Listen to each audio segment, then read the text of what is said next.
that consistency of total sleep duration was far more important for performance on these exams than total sleep duration itself.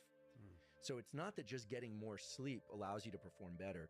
Consistently getting about the same amount of sleep is better for performance, at least on OCHEM, than just getting more. You could very well do better on 6 than on 8. There are a few other things that turn out to be strong parameters for success in this domain. For instance, your entire life, waking or asleep, is broken up into these 90-minute ultradian cycles. If you look at ability to attend or do math problems or do anything, drive, performance tends to ramp up slowly within a 90-minute cycle, peak, and then come down at the end of that 90-minute cycle. And in sleep, we go through these stage 1, 2, 3, 4, REM, etc. Ending your sleep after a 90-minute cycle, near the end of a 90-minute cycle, say at the end of 6 hours, in many cases is better for you than sleeping an additional hour, 7 hours, and waking up in the middle of an ultradian cycle and things like that have your alarm go off at the end of an ultradian cycle. If you wake up in the middle of an ultradian cycle, sometimes, not always, you can be very groggy for a long period of time. I certainly do better on 6 hours than I do on 7. I happen to like an 8-hour sleep. It feels great, but I haven't slept an entire 8 hours without waking up in the middle of the night at some point in, I don't know, forever. I can't remember. It's probably some point in infancy, and I function well during the day. I think that's an important parameter, is how do you feel during the day? Almost everybody experiences some sort of dip in energy in the late afternoon, or what would correlate to their temperature peak. And that's a good time of day to get either a 90-minute or less nap, or if you're not a napper or you can't nap, feet elevated has been shown to be good for clear out of some of this. The glymphatic system is this kind of like sewer system of the brain that you can clear stuff out. So legs elevated, or one thing that I'm a big proponent of and that my lab has been studying is what I now call NSDR, non-sleep deep rest. And this is just lying down, but non-sleep deep rest is allowing your system to drop into states of real calm that allow you to get better at falling asleep later. And they can be very restorative for cognitive and motor function. There's at least one study out of Denmark that shows that the basal ganglia, which is an area of the brain that's involved in motor planning and action, one of these 20-minute non-sleep deep rest protocols resets levels of neuromodulators like dopamine in the basal ganglia to the same levels that they were right after a long night's sleep. So I also respectfully or semi-respectfully disagree with the idea that you can't recover lost sleep. What does that mean? I mean, that there's no IRS for sleep. So what does it mean to be in debt for sleep?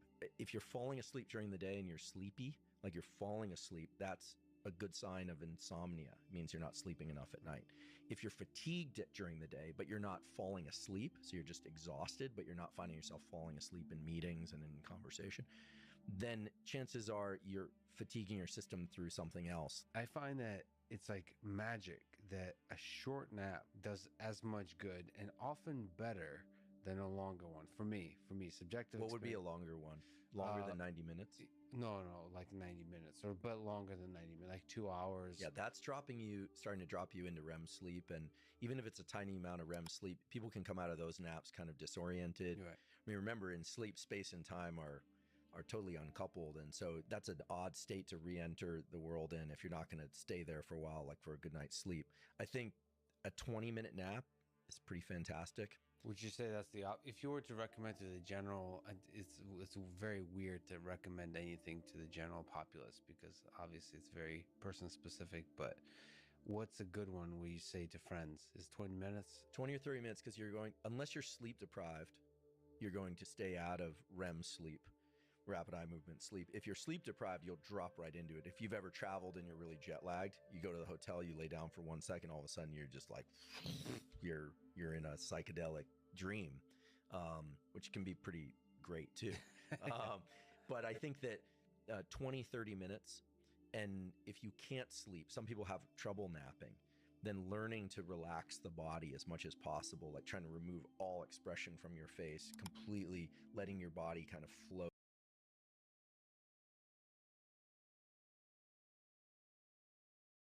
I'm available 24/7 to help solve issues. Right. Call me 3 a.m. on a Sunday morning. I don't care. A cross-pollination of Thomas Edison and Tony Stark, Elon Musk. were you a little naive when you thought I can easily build an electric car and a rocket? I didn't think it would be easy. Like I said, I thought they would probably fail. But you know, like creating a company is almost like having a child. So it's sort of like, how do you say your child should not have food? So once you have the company, you have to feed it and nurse it, and take care of it, even if it ruins you. Yeah.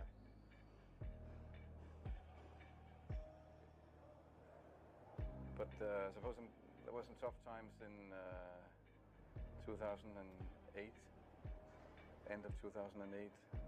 How did you get through that period of crisis? Yeah. Can we just break for a second? Sure, of course. You want to wait a little while?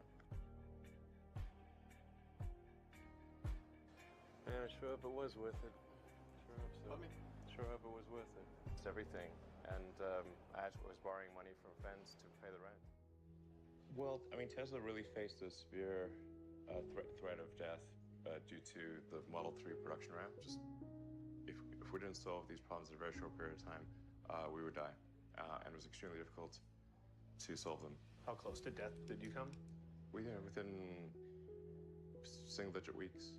22 hours a day, or like what? How many I hours? was working, so 7 days a week, sleeping in the back.